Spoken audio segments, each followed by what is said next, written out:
lagi di acara bincang religi. Di siang hari ini kita melanjutkan perbincangan kita minggu yang lalu. Tetap hadir narasumber kita yaitu Ustaz Dr. Selamat siang. Selamat siang. Alhamdulillah, bikhair wa afiyah. Iya, seperti kemarin bahwasanya beliau ini selain sebagai ustaz pendakwah, dia juga aktif di bidang organisasi sosial di Pramuka. Beliau mengurus warga ya, kerohanian, kemudian pengurus harian Bukit Lasgar, Kabupaten Pasuruan. Kemudian beliau juga pengurus Sako Bandung Ma'arif NU cabang Bangil dan sebagai ketua Rois Surya di ranting Asosiasi Kedekatan. Nah, kita melanjutkan perbincangan minggu yang lalu tentang tema kita yaitu Fastabikul Khairat.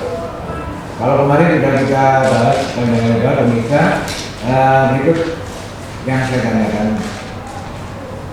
Kalau kemarin di sekolah, sekarang bagaimana anak-anak kita sendiri menerapkan perilaku Fastabikul Khairat di rumah? Ya. Terima kasih kesempatan yang telah diberikan kepada kami, ya, para pemirsa Anisabha TV yang sangat kami hormati, ya, untuk menerapkan Fastabikul Khairat di dalam lingkungan keluarga, khususnya bagi anak atau siswa, ya, atau santri ketika sudah pulang dari pesantren, anak atau siswa kalau sudah pulang dari sekolah, bagaimana penerapan Fastabikul Khairat di rumah. Yang pertama adalah siswa harus birrul walidain, ya, birrul walidain. Artinya birrul walidain adalah kita harus betul-betul menjadi anak yang bakti kepada kedua orang tua. Apalagi fenomena zaman sekarang, banyak sekali anak berani kepada orang tua, termasuk bukan hanya berani, disuruh tidak mau, malahan minta ongkos dan seterusnya. Dalam pembicaraan, kalau orang tua berkata 3 kata, kalau menurut Fastabikul Khairat, anak harus jawab paling banyak 2 kata. Tidak boleh berkata-kata lebih banyak.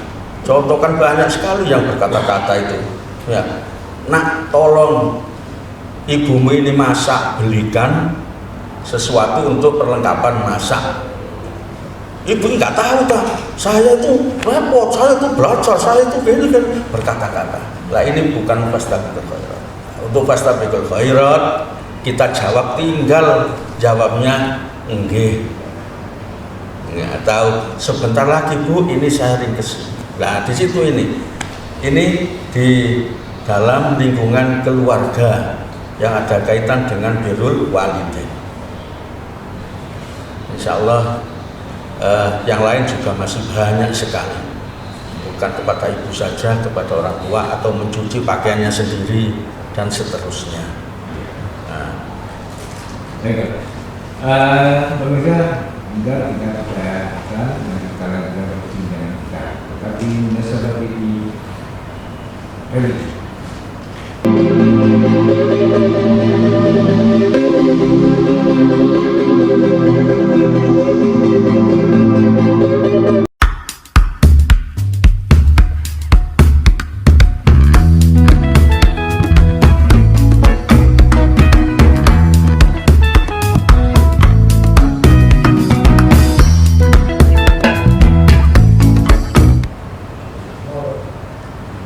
Baik, saudara-saudara ini tetap di bidang saudara ini. Tadi Abah Samsul sudah menjelaskan bahwasanya anak itu kalau orang tuanya ngomong 3 kata minimal maksimal menjawab 2 kata. Kadang-kadang anak-anak itu Pak, hal yang baik ini mereka menganggap biasa. Ini kita selaku orang tua mendidik sudah baik. Ini kadang-kadang anak kita ini menganggap ini biasa. Kenapa juga kita tidak boleh menunda-nunda dalam hal melakukan kebaikan? Ya, terima kasih. Untuk dalam kebaikan memang harus bersegeralah, ya. Seperti hadis yang pertama tadi saya ucapkan, ya, badiru bil amali sholihat itu tadi, ya, bersegeralah menuju kebaikan, ya, karena kita akan datang suatu fitnah apapun, ya, kita itu bagaikan malam gelap gulita tadi itu tidak akan terlihat, ya, sawangane ngono isuke keadaan mukmin, ya, sorene kafir maneng. Karena apa? Mungkin karena pergaulan, mungkin karena apapun sudahlah, kemasukan apa lah di situ. Bisa juga sorenya dalam keadaan mukmin, paginya jadi kafir lagi. Dikarena apa? Dikarenakan yaitu yabi'uddinuhu, menjual agamanya itu, ya, bi'arodi minat dunya, dengan sedikit keuntungan dunia, ya, agamanya dijual. Misalnya gitu, karena kayaknya ya, sore keadaan mukmin barang melaku ya, bunang haka, ya, bunang bengkong, kuburan Cina nang alun-alun, apa maning ngidul titik ngono nang al perigenu wal tretesu. Lah aku tambah bagaimana? Ya, akhirnya pulang di rumah, las hilang mukminnya itu jadi kafir lagi. Lah di situ dikarenakan apa? Bertemu dengan teman-teman, ya, menjual agamanya, keimanannya itu karena luntur. Akhirnya keimanannya itu rosot, karena al-imanu yazidu wa yanqus. Iman itu bisa juga semakin bertambah, iman itu juga semakin berkurang, ya, lihat kondisionalnya masing-masing seperti itu tadi. Ya. Jadi memang kita harus tetap menjaga keimanan kita. Iya. Cara salah satunya adalah dengan Khairat. Baik pemirsa Nusa TV, kita berteman sejenak, tetapi tidak salah religi.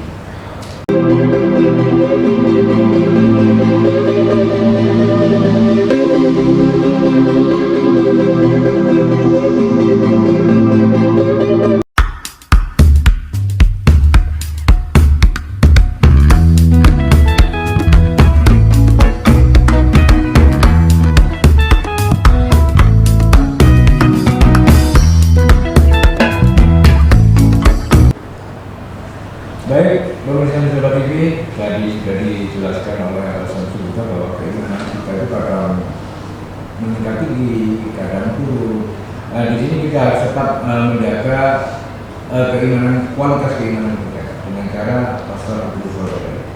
Untuk pertanyaan berikutnya, apa ada kaitannya antara pasal 20 dengan ukhuwah Islam? Ya, terima kasih. Kaitan fastabiqul khairat dengan ukhuwah Islamnya memang sejalan, ya. Bahkan bukan ukhuwah Islamnya saja, ukhuwah Islamnya itu persaudaraan antara sesama orang Islam. Kalau sesama orang Islam ngajaknya kepada kebaikan itu juga mudah, ya, diajak karena sejalan, seakidah Islam. Padahal ukhuwah itu juga terbagi menjadi 3 macam. Satu, ukhuwah Islamiyah, persaudaraan sesama orang Islam. Yang kedua, ukhuwah watoniyah, ya, persaudaraan antar sesama, antar bangsa, antar negara, dan seterusnya. Kemudian ukhuwah basyariyah. Ukhuwah basyariyah adalah persaudaraan antar sesama manusia. Nah, padahal manusianya itu kadang-kadang kapasitasnya itu beda-beda. Akidahnya juga beda. Ada yang beragama Islam dan ada yang selain agama Islam. Nah, bagaimana cara ngajaknya kepada yang selain agama Islam?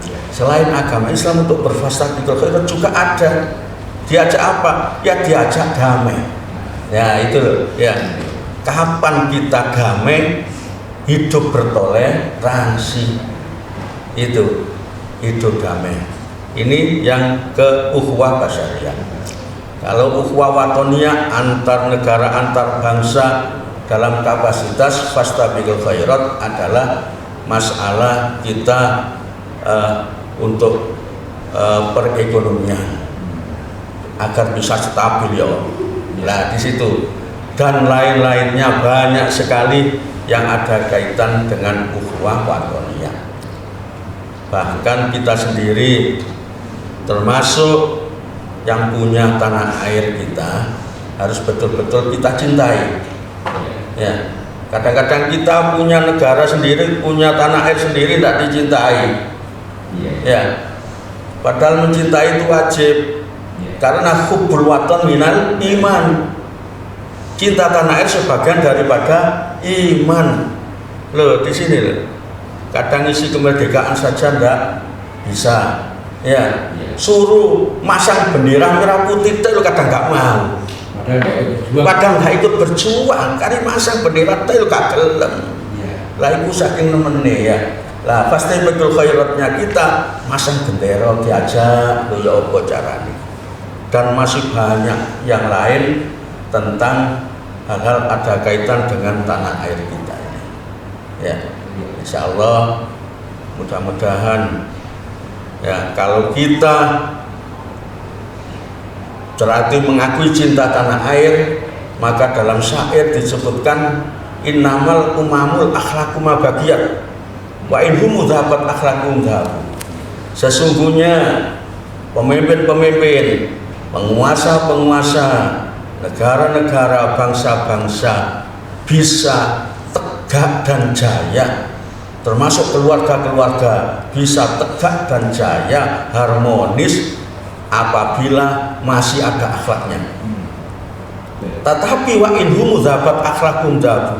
Kalau sudah kehilangan akhlak, maka rusaklah, punahlah. Di dalam keluarga berantakan. Jangankan itu, dalam skala besar seperti kemarin itu terjadi. Nah, demo, unjuk rasa menjadikan seperti itu fasilitas-fasilitas umum sampai ya Allah rugi.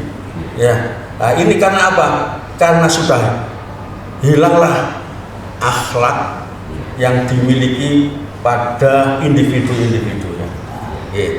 Insya Allah.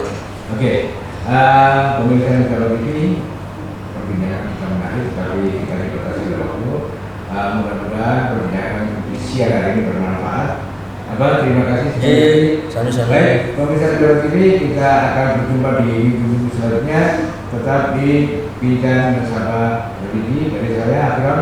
Wassalamualaikum warahmatullahi wabarakatuh. Waalaikumsalam warahmatullahi wabarakatuh.